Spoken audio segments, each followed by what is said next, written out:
Hello, আসসালামু আলাইকুম। কেমন আছেন সবাই? সবাইকে জুম্মা মোবারক। আজকে রান্নাঘরে ঢুকেই পড়েছিলাম এক মহাবিপদে। দুপুরে রান্না করার জন্য যখন রান্নাঘরে ঢুকি তখন মনে হয় প্রায় 11টা বাজে। তো এই যে আপনারা দেখতে পাবেন যে আমি পটলের সবজি রান্না করব।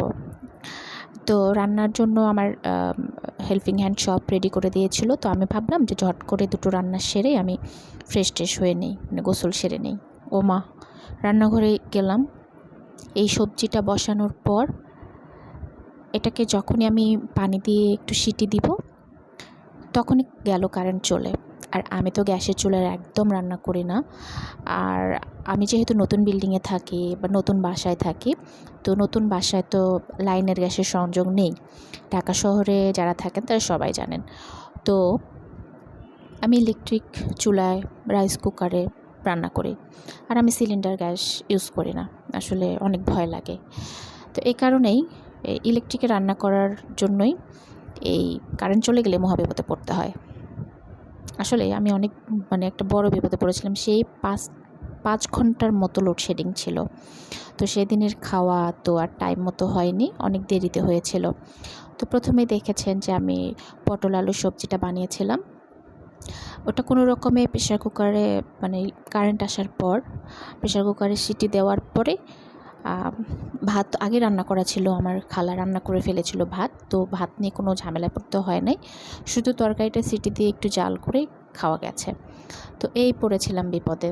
তো যারা ইলেকট্রিক চুলা বা রাইস কুকারে রান্না করেন, ইলেকট্রিক মাধ্যমে যারা রান্না করেন, তারাও কি এরকম বিপদে পড়েন? একটু জানাবেন, হ্যাঁ।